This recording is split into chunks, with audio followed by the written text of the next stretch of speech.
নমস্কার।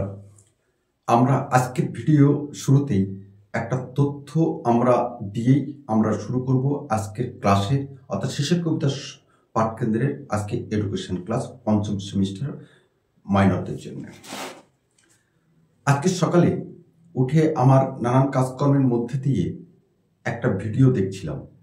একটা বিখ্যাত কীর্তনিয়ার কীর্তন শুনছিলাম। সেখানে যে তথ্যটা আমি পেলাম, আমরা জানি বিষয়টা, কিন্তু কখনোই এটাকে গুরুত্ব দেয়নি। বিষয়টা হলো, আমরা একটা বহুল প্রচলিত গান আমরা শুনি, মনকে ভীষণ নাড়া দেয়, আমরা গুনগুন সুরেও গেয়ে থাকি।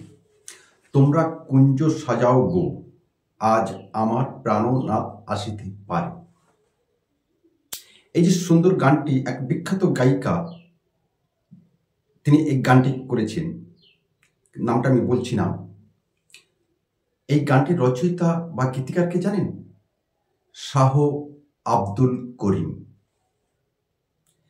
শাহ আব্দুল করিম একজন অন্য সম্প্রদায়ের মানুষ হয়েও এই যে গানটি রচনা করলেন, আর সেই গানটি কিন্তু আমরা যখন গুনগুন স্বরে বা কোনো মঞ্চ কাঁপানোতে আমরা এই গানটি করি বা আমরা শুনি, তখন কিন্তু আমাদের মনে হয় না এর আড়ালে, এই গানের আড়ালে আসলে এর পদকর্তা কে। যাই হোক, এই তথ্যটা দিয়ে রাখলাম। তো আজকে আমরা খুব গুরুত্বপূর্ণ একটা টপিকস আমরা আলোচনা করব। তোমাদের পরীক্ষা আসবে এই প্রশ্নটি হলো, উডের ডিসপাসে অনুসারে শিক্ষার সুপারিশগুলি লেখো। খুব মোস্ট ইম্পর্টেন্ট আজকে এই ভিডিওটি। আর মোস্ট ইম্পর্টেন্ট বলে আমরা তোমাদের কাছে আবেদন রাখছি, এই ভিডিওটি অবশ্যই তুমি তোমার বন্ধুদের একটু শেয়ার করে দেবে।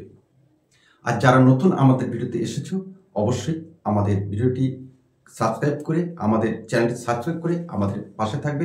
বৃহৎ পরিবার, 17টি college, West Bengal state university এবং অন্যান্য কলেজের মোট 17টি কলেজের ছাত্রছাত্রীরা কিন্তু এই চ্যানেলতে উপকৃত হয়, এবং আমাদের বাংলাদেশে প্রচুর কিন্তু ভিউয়ার্স আছে আমাদের।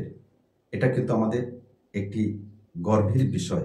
আমরা আমাদের ছাত্রছাত্রীরা সেই জায়গাটা কিন্তু তৈরি করেছে। আসি, স্যার চার্লস উড 1854 সালে ভারতীয় শিক্ষা ব্যবস্থাকে সুগঠিত করতে বেশ কতগুলি সুপারিশ তিনি তৈরি করেছিলেন। যে সুপারিশগুলো একটি দলিল আকারে প্রকাশ হয়, এবং যে দলিলকে বলা হয় ম্যাগনা কার্টা। এই তোমাদের ম্যাগনা কার্টা, এটা কিন্তু তোমাদের টিকায় আসবে। সেখানে বলা হয়, কোম্পানি এদেশে আসার পরে যে কি ধরনের তারা শিক্ষা এখানে প্রচলন করবে, তার দায়িত্ব কিন্তু ব্রিটিশ সরকার সেই সময় গ্রহণ করেছিল। এবং সেই দলিলে, উডের ডিসপাস দলিলে, এবং টোটালটাই, গোটা বিষয়টাই কিন্তু তুলে ধরা হয়েছে। আর সেখানে বলা হয়েছে, ভারতবাসীর কাছে পাশ্চাত্য শিক্ষার জ্ঞান তুলে ধরাই হলো তাদের আসল উদ্দেশ্য, মুখ্য উদ্দেশ্য। আর এই পাশ্চাত্য জ্ঞান হবে গোটা ভারতবাসীর পক্ষে একটা পার্থিব আশীর্বাদ। কারণ এতদিন ভারতবর্ষ পাশ্চাত্য জ্ঞান থেকে বিমুখ ছিল, তারা পাশ্চাত্য জ্ঞান সম্পর্কে তারা কিছুই জানতো না বলা যেতে পারে। তাই এই পাশ্চাত্য শিক্ষা ভারতবাসীদের বুদ্ধি বিকাশের সহায়ক হবে বলে তৎকালীন ব্রিটিশ সরকার এটা মনে করেছিল। যে পাশ্চাত্য শিক্ষা ভারতবাসীদের মধ্যে নৈতিক চরিত্র গঠনের একমাত্র সহায়ক হবে বলে উডের ডিসপাসে কিন্তু সে কথা বলা হয়েছে। আর এই লক্ষ্যে ওই উডের ডিসপাস দলিলে যে সকল সুপারিশগুলি লিপিবদ্ধ করা হয়েছিল, তার মধ্যে অন্যতম হল শিক্ষার লক্ষ্য। পাশ্চাত্য জ্ঞান এবং বিজ্ঞানকে ভারতীয়দের মধ্যে ছড়িয়ে দিতে হবে, যার মাধ্যমে ভারতীয়দের নৈতিক এবং বুদ্ধিভিত্তিক উন্নতি ঘটানো সম্ভব। শুধু তাই নয়, সেই সাথে তাদের মধ্যে থেকে বিশ্বস্ত কর্মচারী তৈরি করাই ছিল ব্রিটিশদের একটি অন্যতম লক্ষ্য। অর্থাৎ শিক্ষার সুপারিশগুলির মধ্যে ছিল শিক্ষার প্রধান লক্ষ্য, আর সেই লক্ষ্যের আড়ালে ছিল কিভাবে পাশ্চাত্য শিক্ষায় শিক্ষিত করে কিভাবে তাদের বিশ্বস্ত কর্মী তৈরি করা যায়, 1 নম্বর। 2 নম্বর, শিক্ষা প্রশাসন। উডের ডিসপাচে সুপারিশগুলির শিক্ষা সংক্রান্ত সুপারিশগুলির মধ্যে শিক্ষা প্রশাসনের কথা বলা হয়েছে। সেখানে বলা হয়েছে প্রাথমিক স্তর থেকে বিশ্ববিদ্যালয় পর্যন্ত একটি সুসংগঠিত শিক্ষা ব্যবস্থার কাঠামো তৈরি করা হবে, যেখানে বিভিন্ন স্তরগুলি একে অপরের সাথে সংযুক্ত থাকবে এবং সংযুক্ত থেকে একে অপরের সহযোগিতা করবে এবং সমস্ত শিক্ষা বিষয়ক কাজগুলি তারা সম্পন্ন করবে। আর এই লক্ষ্যে উডের ডিসপাসের দলিলে যে অন্যতম সুপারিশ করা হলো সেটি হলো বিশ্ববিদ্যালয় স্থাপন। আমরা জানি কলকাতা, বোম্বাই, মাদ্রাজের মতো এই প্রধান শহরগুলিতে লন্ডন বিশ্ববিদ্যালয়ের ঢঙে বা আদলে এখানে বিশ্ববিদ্যালয় স্থাপন করার পরিকল্পনা গ্রহণ করেছিলেন তৎকালীন ব্রিটিশ সরকার। আর সেই সময়টা ছিল 1857 সাল, যে সময়ে আমাদের ভারতবর্ষের বুকে নেমে এসেছিল সিপাহী বিদ্রোহ বা মহাবিদ্রোহ। বিশ্ববিদ্যালয় স্থাপনের পরেই আরেকটি সুপারিশ তারা করেছিলেন। সেই সুপারিশটি হল বিদ্যালয় স্থাপন। বিশ্ববিদ্যালয় তথা শিক্ষার সবচেয়ে উচ্চ স্তরে, তার নিচে আছে কলেজ, কলেজের নিচে আছে বিদ্যালয়। উডের ডিসপাচ দলিলে শিক্ষা সংক্রান্ত সুপারিশগুলির মধ্যে একটি অন্যতম উদ্দেশ্য ছিল বিদ্যালয় স্থাপন করা। আর সেখানে বলা হলো যে প্রতিটি জেলায় কমপক্ষে একটি করে সরকারি বিদ্যালয় স্থাপন করা হবে, সুপারিশ করা হয়।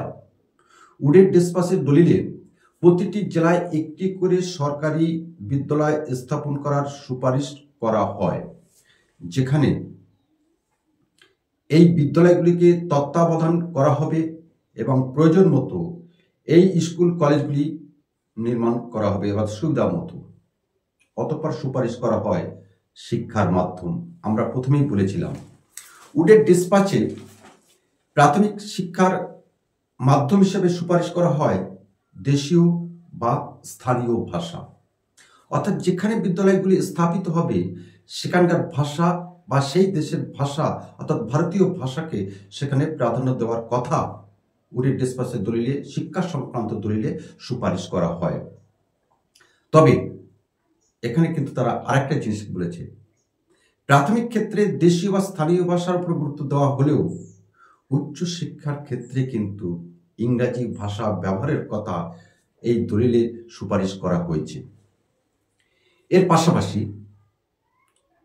উডের ডিসপাচ দলিলে যে সুপারিশটা করা হলো সেটি হলো অনুদান ব্যবস্থা প্রচলন করা। অর্থাৎ বেসরকারি উদ্যোগে স্থাপিত বেসরকারি উদ্যোগে অনুমোদিত শিক্ষা প্রতিষ্ঠানগুলিতে সরকারি অনুদান ব্যবস্থা প্রচলন করা, বিষয়টি উডের ডিসপাচের দলিলে সুপারিশ করা হয়। আর এই অনুদান প্রদানের নীতিটি ছিল ধর্ম নিরপেক্ষতার ভিত্তিতে, অর্থাৎ কোনো ধর্ম না দেখেই এই অনুদান প্রথা নীতিটি উডের ডিসপাচ দলিলে সুপারিশ করা হয়েছিল। এর পাশাপাশি সবচেয়ে বড় সুপারিশ হলো যেটি শিক্ষক প্রশিক্ষণ। অর্থাৎ বিভিন্ন স্তরে স্কুল, কলেজ, বিশ্ববিদ্যালয় হোক না কেন, সেই সকল স্তরে শিক্ষক প্রশিক্ষণ ইনস্টিটিউশন অর্থাৎ টিচার ট্রেনিং ইনস্টিটিউট থাকবে, যেখান থেকে নির্দিষ্ট শিক্ষা গ্রহণ করার পরে তারা শিক্ষকতা করতে চাইলে এই ইনস্টিটিউশন থেকে তাদের ট্রেনিং নিতে হবে, এমন সুপারিশ কিন্তু সেই শিক্ষার দলিলে সুপারিশ করা হয়েছিল। সর্বশেষে যে সুপারিশটি উডের ডিসপাচে শিক্ষা সংক্রান্ত দলিলে করা হয় সেটি হলো নারী শিক্ষা। এতক্ষণ তো সমগ্র বিষয়টি বলা হলো, এবার বিশেষ বিষয়ের উপরে গুরুত্ব দিয়ে সুপারিশ করলেন উডের ডিসপাসের দলিলে। কি সেটা? নারী শিক্ষা। সরকারি নারী শিক্ষার প্রসারে বিশেষ আন্তরিক ছিল। ব্রিটিশ সরকার নারী শিক্ষার প্রসারের বিষয়ে বিশেষ আন্তরিক ছিল। আর আন্তরিক থাকার কারণে এই নারী শিক্ষার বিষয়টি উডের ডিসপাস দলিলে শিক্ষায় সুপারিশ করা হয়, যেখানে যোগ্য এবং মেধাবী শিক্ষার্থীদের মধ্যে গ্রেড ভিত্তিক মেধাবৃত্তি অর্থাৎ স্কলারশিপ প্রদানের ব্যবস্থা চালু করা সুপারিশ করা হয়। এবার আমরা আজকের ক্লাসটি শেষ করব এইভাবে। পরিশেষে আমরা বলতে পারি যে ব্রিটিশ সরকার এদেশে শাসন করতে এসে শিক্ষা সংক্রান্ত যে সকল বিষয়গুলি উডের ডিসপাস দলিলে ঘোষণা করা হয়েছিল, সুপারিশ করা হয়েছিল, সেগুলি নিঃসন্দেহে ভীষণ তাৎপর্যপূর্ণ, যার প্রভাব এখনো এই সময়কালে দাঁড়িয়ে আমরা আমাদের স্কুল, কলেজ এবং বিশ্ববিদ্যালয়গুলিতে কিন্তু আমরা দেখতে পাই। অর্থাৎ ব্রিটিশ সরকারের প্রচলিত সুপারিশ নীতি সমস্ত কিছুই কিন্তু আমরা আমাদের শিক্ষা অঙ্গনগুলিতে আমরা কিন্তু অনুসরণ করছি। আরও উল্লেখ করা যেতে পারে যে এই যে শিক্ষার পাশাপাশি যে স্ত্রী শিক্ষার বিষয়টি উডের ডিসপাস দলিলে সুপারিশ করা হয়েছিল, সেখানে স্ত্রী শিক্ষার পাশাপাশি বলা হলো মুসলিমরা যাতে শিক্ষার অঙ্গনের মধ্যে আসতে পারে সে ব্যবস্থা করার কথা সুপারিশে বলা হয়। আর এই সকল বিষয় মিলে শিক্ষা সংক্রান্ত যাবতীয় বিষয় এবং নারী শিক্ষা এবং মুসলিমদের মধ্যে শিক্ষা প্রসারের জন্য যে কথা উডের ডিসপাসের দলিলে শিক্ষা সংক্রান্ত বিষয়ে সুপারিশ করা হয়েছিল তা ভীষণ গ্রহণযোগ্য এবং সময় উপযোগী বলে আমরা মনে করি। আজ আমরা আমাদের উডের ডিসপাস দলিলের শিক্ষা বিষয়ে যে সুপারিশগুলি আমরা এখানে আলোচনা শেষ করলাম। আশা করি তোমাদের হৃদয়ে কাছাকাছি আমরা যেতে পেরেছি। আর যদি যেতে পারি অবশ্যই কমেন্টস বক্সে আমাদের একটু জানাবে, জানলে আমরা এই ধরনের ভিডিও আগামী দিনে তৈরি করতে উৎসাহ বোধ করব। এবং অবশ্যই আমাদের চ্যানেলটি সাবস্ক্রাইব করে আমাদের পাশে থাকবে, এইটুকু আশা প্রত্যাশা নিয়ে আজ আমি আসলাম। অন্য কোনো একটা সময়ে তোমার সাথে নিশ্চয়ই আমার আবার দেখা হবে। নমস্কার।